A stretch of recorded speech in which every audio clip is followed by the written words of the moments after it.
Au nom du Père, et du Fils, et du Saint-Esprit. Amen. Le fait que Jésus fasse le miracle raconté par l'évangéliste ce dimanche dans une terre étrangère, Tyr, Sidon, la Décapole, et la phrase conclusive de l'évangile d'aujourd'hui nous conduisent à méditer sur l'universalité de l'évangile, annoncé et prêché à tous les hommes. Dieu veut conduire tous les hommes par l'unique chemin qui est son Fils, le Verbe de Dieu.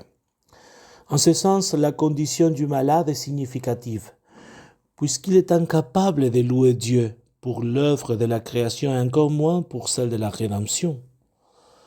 Le sourd-muet est celui qui n'ouvre pas les oreilles pour entendre la parole de Dieu.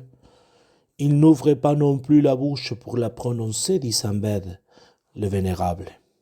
Pour cette raison, le bénéficiaire final du miracle de Jésus, ce ne sont pas les oreilles et la langue, mais l'homme tout entier qui reçoit ce miracle, qui grâce à cela pourra entrer en relation directe avec Jésus et avec les autres. L'homme est rétabli en communion avec les autres et il peut communiquer avec eux.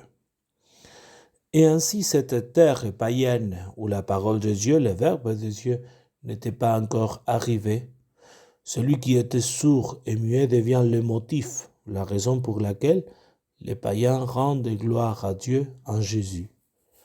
Il a bien fait toutes choses, il fait entendre les sourds et parler les muets. Alors pourquoi le Christ a-t-il fait tout cet ensemble de gestes décrits par saint Luc dans cet évangile, dans ces miracles d'aujourd'hui? Était-ce pour impressionner les gens? Non, parce que le Christ a séparé les sourds muets de la foule. Donc ce n'était pas pour faire impression aux gens. Ou bien parce qu'il était nécessaire de créer une sorte de suggestion chez cet homme. Non, car lorsque Jésus a ressuscité les morts, par exemple, il n'a pas fait d'abord sur eux une suggestion. Il fallait pas, c'était pas la peine.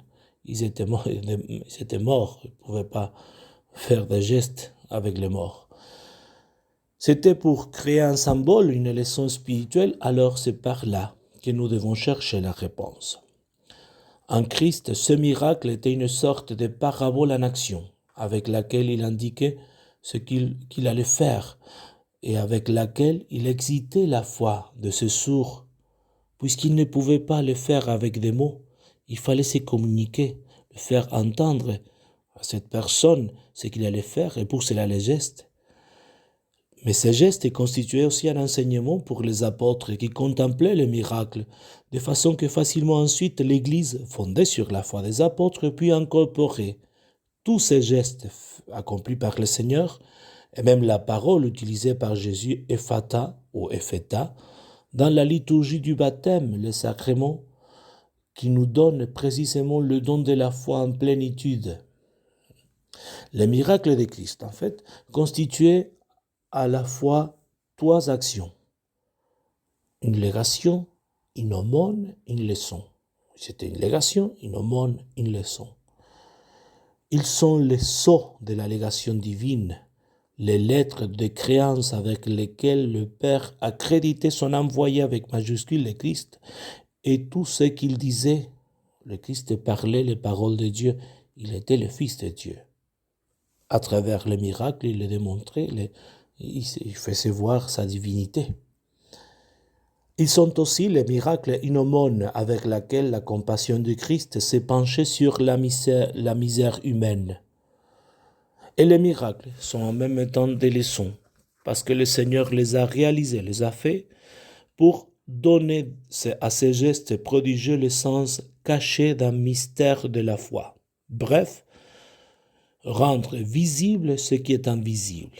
Depuis la création du monde, on peut voir avec l'intelligence, à travers les œuvres de Dieu, ce qui de lui est invisible, dit saint Paul dans la lettre aux Romains.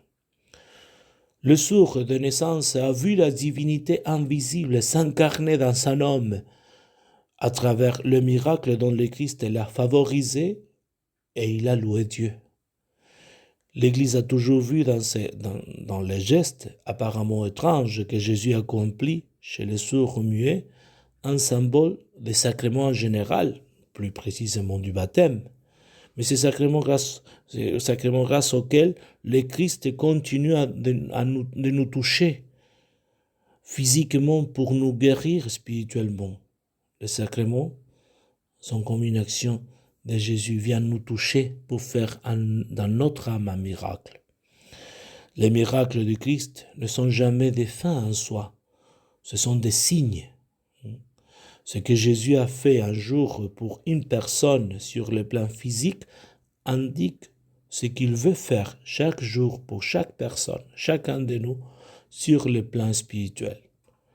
Jésus n'était pas venu nous libérer du mal physique, tout au contraire, il est venu pour nous montrer que le chemin de sainteté passe souvent par la souffrance. Et même si Dieu nous concède parfois une grâce particulière, nous concède la grâce d'une guérison, il ne nous exempte pas de la croix, qui prendra d'autres formes peut-être dans nos vies. Demandons la grâce à la très sainte Vierge Marie de pouvoir ouvrir nos oreilles à la voix de Dieu et proclamer avec notre vie ses merveilles. Au nom du Père et du Fils et du Saint-Esprit. Amen.